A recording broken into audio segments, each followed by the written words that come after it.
Hello students. तो मैं आज आपको अर्थमेटिक प्रोग्रेशंस यानी कि जिसे एपी कहते हैं, समांतर श्रेणी, उसके कुछ क्वेश्चंस यानी कि रूल्स करवा रहा हूँ आपको। अगर आप सारे रूल्स अच्छी तरह दोहरा लोगे और इसे समझ जाओगे तो क्वेश्चन करना आपके लिए बहुत ही इजी होगा, क्योंकि बच्चों में ये बहुत ज़्यादा समस्या होती है कि लास्ट मोमेंट है एग्ज़ाम्स में किसी चैप्टर को किस तरह करें। तो मैं आपको हर चैप्टर के बेसिक कॉन्सेप्ट पहले करवाऊंगा और उन क्वेश्चनों को आपको करने के लिए दूंगा। तो अगर आप बेसिक कॉन्सेप्ट आपका क्लियर हो जाएगा तो इजीली आप सारे क्वेश्चंस कर लोगे। तो इस सीरीज में पहला हमारा ये आ रहा है समांतर श्रेणी यानी कि अर्थमेटिक प्रोग्रेशन। तो इसके सारे रूल्स आपको लिखवाता हूँ और कुछ लेटेस्ट होंगे जो कि आपने कभी देखे नहीं होंगे, और उनसे हम अप्लाई एग्जाम्पल भी करवाएंगे प्लस में क्वेश्चंस कि किस तरह क्वेश्चंस आते हैं और कैसे उन्हें सॉल्व करना है। तो स्टूडेंट्स आइए आज हम एक सीरीज देखते हैं 2, 4, 6, 8, 10 और डैश डैश डैश डैश। अब सबसे पहली समस्या आती है कि ये सीरीज जो है एपी में है या नहीं है। हमें ये पता करना है कि ये जो सीरीज है वो एपी में है या नहीं है, यानी कि समांतर श्रेणी में है या नहीं है। अगर ये समांतर श्रेणी में होंगी तो कुछ कंडीशंस ये पूरा करेगी। तो पहले देखिए, फर्स्ट टर्म जो होती है वो ए कहलाती है, यानी कि ए आपका 2। अब हम डी निकालते हैं, यानी कि कॉमन डिफरेंस। कॉमन डिफरेंस होता है सेकेंड में से फर्स्ट को माइनस कीजिए, 4 - 2 D1। तो D1 आपका 2 आ गया। ऐसी इसके अंदर D2 देखिए, यानी कि पहले में हमने D1 निकाला तो सेकंड से फर्स्ट माइनस किया, अब थर्ड में से सेकंड माइनस करेंगे, 6 - 4 तो ये 2 आ गया D2। अब D3 निकालते हैं, D3 4 में से थर्ड माइनस करेंगे, 8 - 6 तो ये आ जाएगा 2। तो यहाँ पर हमें ये पता चलता है कि D1 = D2 = D3। ये D3 है तो ये आपस में बराबर है, यानी कि इक्वल है।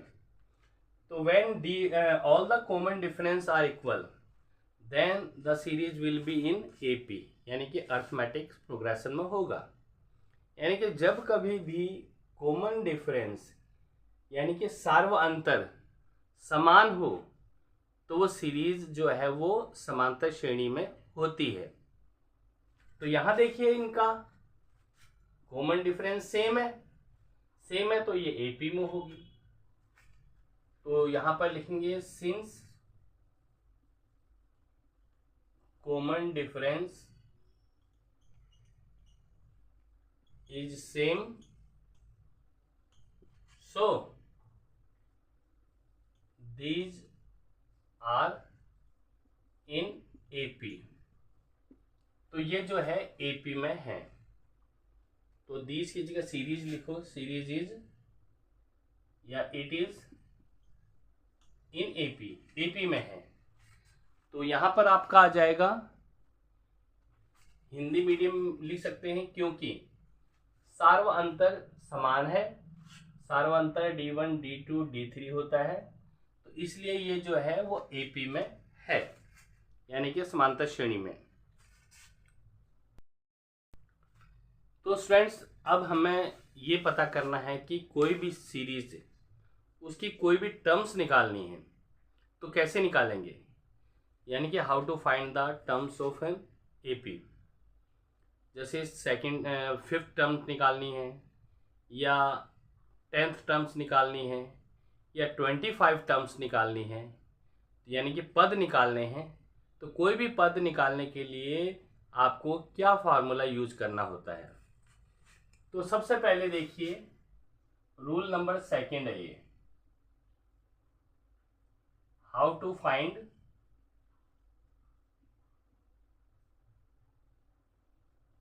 Terms of an AP. तो टॉपिक है हमारा कि हम एपी के टर्म्स कैसे निकालते हैं। अब हमारे पास एक फार्मूला होता है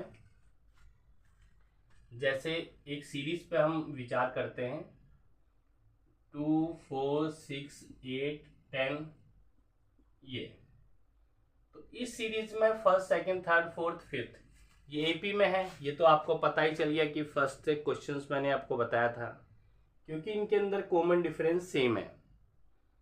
तो ये एपी में है, इसका ये फर्स्ट टर्म है, ये सेकंड है, थर्ड है, फोर्थ है, फिफ्थ है। तो इससे आगे के कोई भी टर्म्स हमें निकालने हैं तो हम कैसे निकालेंगे। मान लीजिए 10 टर्म्स निकालने के लिए कहें, इसका टेंथ टर्म क्या है, ये बोल दे कि 25th टर्म्स क्या है। तो इसका एक फार्मूला होता है, फार्मूला है a n equal to a plus में एन माइनस 1 डी। इस फार्मूले से आप इसको निकाल सकते हैं। यहां n नंबर ऑफ टर्म्स है, n का मतलब नंबर ऑफ टर्म्स, यानी कि जो हमें निकालना है। जैसे यहाँ 5 टर्म्स या 10 टर्म्स या 25 टर्म्स।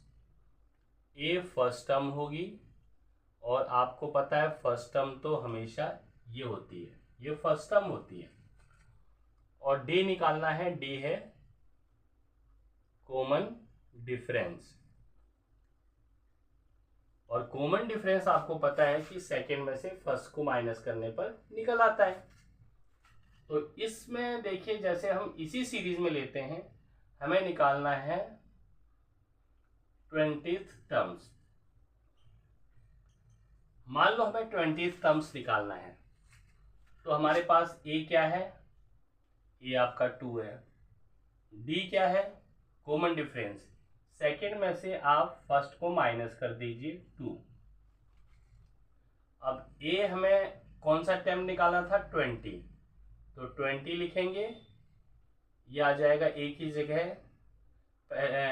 जगह आ जाएगा आपका 2, प्लस में एन की जगह 20, एन हमारे पास 20 है, माइनस 1 और इंटू डी, डी हमारे पास है 2 प्लस में 19 इंटू 2, तो 2 प्लस 38, और ये आपका 40 आंसर आ जाएगा। तो अब आप लोगों को पता चल गया कि कोई भी सीरीज दी हुई हो और उस सीरीज में आप लोगों को क्या निकालना है, how to find terms of an AP. कोई भी टर्म्स निकालनी है, चाहे वो 5th टर्म निकालनी है या 8th टर्म्स निकालनी है या 100 टर्म्स निकालनी है, तो कोई भी टर्म्स निकालनी है तो ये फार्मूला आप यूज करेंगे। तो मैंने एग्जांपल्स भी दिया है, सीरीज ये है इसकी हमने 20 टर्म्स निकालनी है। तो जरूरी नहीं है मैं 20 टर्म्स निकाल रहा हूँ, आपको भी 20 निकालनी है। वो तो अकॉर्डिंग टू क्वेश्चन में क्या दिया हुआ है कि आपको कौन सी टर्म्स निकालनी है, वो आपको इस फार्मूले पर अप्लाई कर देना है। मान लीजिए 50 टर्म्स निकालनी है, तो यहाँ 50 लिख दीजिए, यहाँ भी 50 आ जाएगा, और यहाँ पर ए यानी कि फर्स्ट टर्म और यहाँ पर डी यानी कि कॉमन डिफरेंस। तो इजीली आप इसे कर सकते हैं।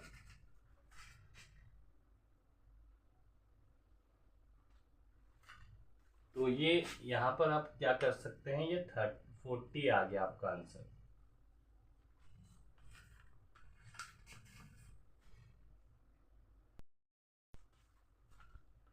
तो स्टूडेंट्स, अब आपको मैं थर्ड टाइप का क्वेश्चन बता रहा हूँ कि कोई भी टर्म्स जो है वो आपको एक सीरीज दी होगी और उसके एंड से कोई टर्म्स निकालनी है।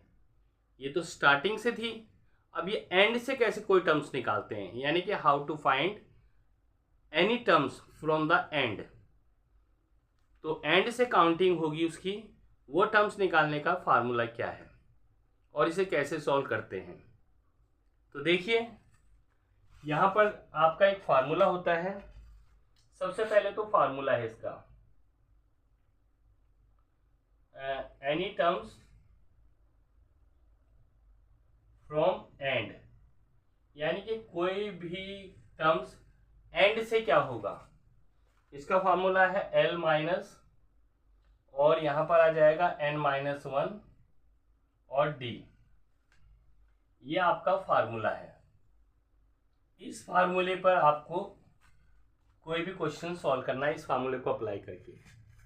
यहाँ पर जो एल है वो लास्ट टर्म है, वो दिया होगा पक्का, और एन नंबर ऑफ टर्म्स है, यानी कि आपको एंड से कौन सा टर्म्स निकालना है।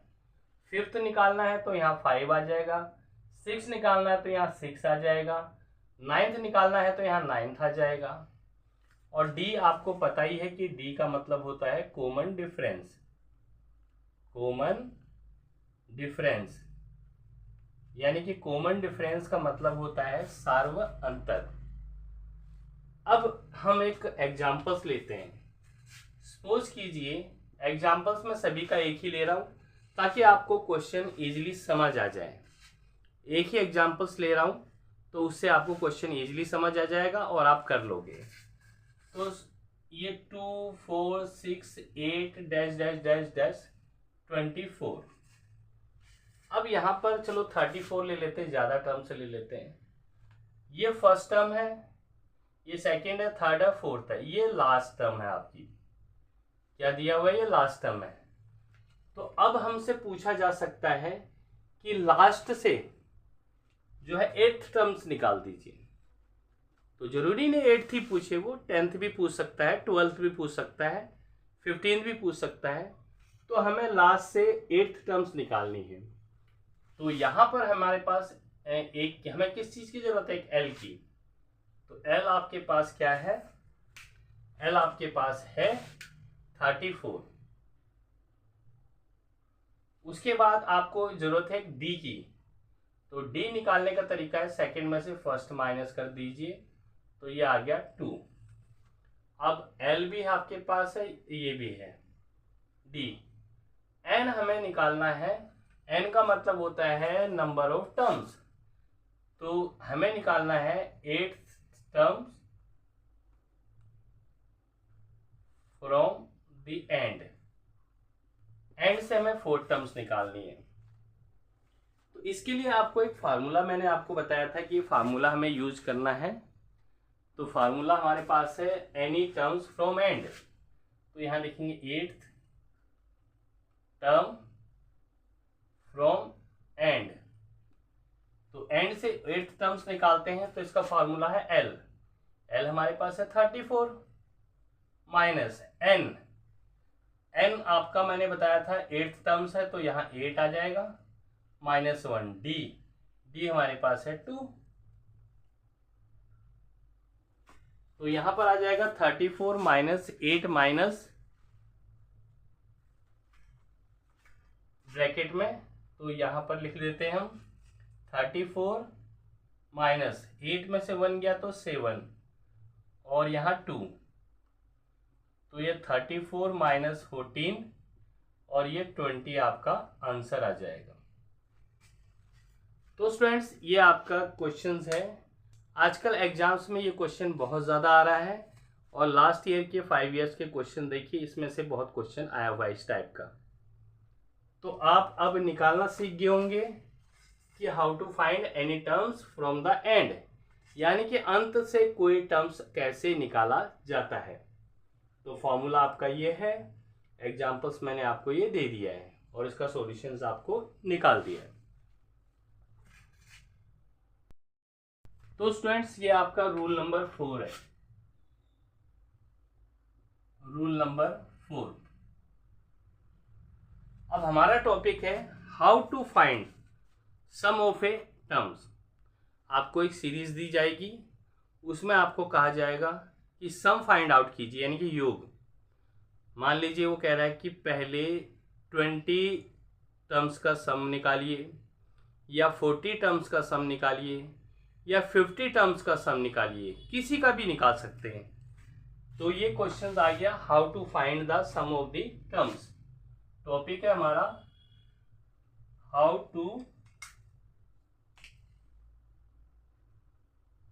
To find sum of the term. Terms की का सम किस तरह से निकाला जाता है। तो सबसे पहले इसका फॉर्मूला होता है SN equal to n/2 2a plus n-1d। ये आपका फार्मूला आ गया इसमें। अब इसमें देखिए, ए तो आपको पता है फर्स्ट टर्म है, डी आपको पता है कॉमन डिफरेंस है, एन हो गया कि कौन सी टर्म्स निकालनी है। यहाँ भी एन टर्म्स का सम जो है वो निकालना है, और यहाँ एस एन का मतलब टर्म्स। तो कैसे इस क्वेश्चन को सॉल्व करेंगे, इस फार्मूले को अप्लाई करेंगे, तो इसका भी एग्जांपल्स हम लेते हैं। तो सपोज कीजिए एक सीरीज है 2 4 6 8 डैश डैश डैश डैश। अब इसमें क्या करना है आपको, मान लीजिए कि हमें सम निकालना है फर्स्ट 20 टर्म्स का। हमें जो है फर्स्ट 20 टर्म्स का सम निकालना है, तो उसके लिए हम क्या फार्मूला यूज करेंगे ये आपको सोचना है, इस फार्मूले का यूज करके। तो यहां पर देखिए ए आपके पास है 2 फर्स्ट टर्म, और डी निकालिए आप। डी आपके पास क्या है, सेकेंड में से फर्स्ट माइनस करेंगे, 4 - 2 दैट इज 2। तो ये ए आ गया आपका, ये आपका डी आ गया। और एन यानी कि आपको सम निकालना है कितने टर्म्स का, 20 का। We have to find.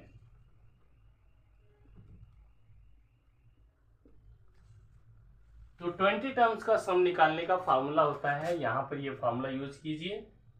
तो ये S20 इक्वल टू 20/2, और यहाँ पर 2 ए की वैल्यू है 2, प्लस में 20 - 1 डी की वैल्यू है 2। तो ये आ जाएगा 10। 20 को 2 से डिवाइड करेंगे 10 आ जाएगा। 2 2 जा 4, प्लस में 19 × 2। तो हमारे पास क्या आ जाएगा 10,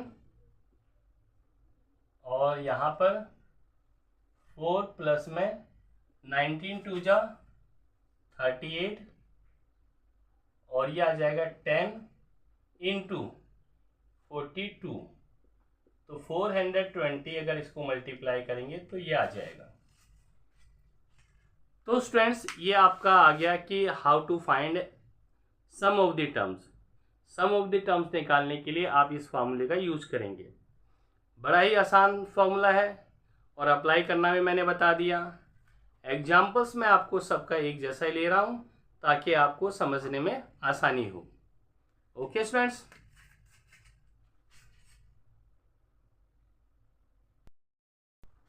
तो स्टूडेंट्स नेक्स्ट रूल नंबर 5 दे रखा है कि how to find sum of the terms. तो क्वेश्चंस तो बिल्कुल सही लग रहा है आपको, इससे पहले वाला भी था कि सम ऑफ द टर्म्स निकालना है, मगर इस क्वेश्चंस में आपको first term and last term is given, common difference नहीं है। अगर कॉमन डिफरेंस है भी, लास्ट टर्म अगर आपको दी हुई है, तो इजीली आप इसको निकाल सकते हैं। देखिए how to find sum of the terms. एक सीरीज देखी है, पहले तो इसका फॉर्मूला लिख लीजिए। सबसे पहले फार्मूला होता है हमारा इसका, ये Sn n/2 bracket begin a plus l। तो इसमें फर्स्ट टर्म और लास्ट टर्म आपको दी होगी। तो सपोज कीजिए, देखिए फर्स्ट टर्म इज गिवन है, एग्जाम्पल फर्स्ट टर्म आपको दिया हुआ है 2, और लास्ट टर्म आपके पास है मान लीजिए 42। तो आपको इनका सम निकालना है कि 2 से लेकर के 42 तक जो आपकी सीरीज है उसका टोटल सम कितना आएगा। तो टोटल सम निकालने के लिए आप इस फार्मूले का यूज करेंगे। इसमें ध्यान देने वाली बात है कि लास्ट टर्म दे रखी है और फर्स्ट टर्म दे रखी है, और बीच में कोई सीरीज आपको नहीं दी है। तो हमें निकालना है, देखिए यहाँ पर a आपके पास 2 है, लास्ट टर्म यानी कि l आपके पास है 40, और ये a आपके पास है 2। तो हमें निकालना है क्या, लास्ट टर्म। लास्ट टर्म क्या है इसका, तो इस सीरीज में हमें दे रखा लास्ट टर्म यानी कि 20 टर्म्स का सम निकालना है। यानी कि सम ऑफ 20 टर्म्स, 20 टर्म्स का सम हमें निकालना है, यानी कि n हमारे पास आ गया 20। तीनों चीज हमारे पास है, n भी है, a भी है, l भी है। तो फॉर्मूला अप्लाई कर देंगे, S20 इक्वल टू यहाँ पर n/2 20/2, a हमारे पास है 2 प्लस में l 34। तो इसका क्या आ जाएगा, 20 को 2 से करेंगे तो 10 आ जाएगा और ये 36 आ जाएगा। 10 इंटू 36 और इसका आंसर आ जाएगा 360। ये आपका आंसर आ जाएगा 360 क्वेश्चंस। तो हमें 20 टर्म्स निकालनी थी, इसलिए 20 आ गया ये। और लास्ट टर्म आपका 42 था, हमने 34 लिख दिया, यहाँ पर 42 आएगा। लास्ट टर्म तो 42 है ना, तो यहाँ पर भी 42 लिखेंगे। 42 और 2 44, तो ये 44 आने से क्या हो जाएगा, 10 से इसको मल्टीप्लाई करेंगे, 10 इंटू 44, तो 440 आपका आंसर आ जाएगा। तो ये आपका आ गया सम ऑफ 20 टर्म्स। इस सीरीज में ये दे रखा है आपको, फर्स्ट टर्म दी हुई है, लास्ट टर्म दे रखी है और नंबर ऑफ टर्म्स दे रखी है कि भी आपको 20 टर्म्स का सम निकालना है, 50 टर्म्स का। क्वेश्चन इस प्रकार से होगा, if first term of an AP is 20 and the last term is 42, find the sum of 20 terms या find the sum of 50 terms. तो उस कंडीशंस में आपको ये अप्लाई करेंगे। उस पहले वाले फार्मूले में आपको डी निकालना था और डी से हम सॉल्व करते थे, उसका फार्मूला दूसरा था, मगर यहाँ तो डी निकालना पॉसिबल नहीं है, तो इसलिए हम इस फार्मूले का यहाँ पर इस्तेमाल करेंगे।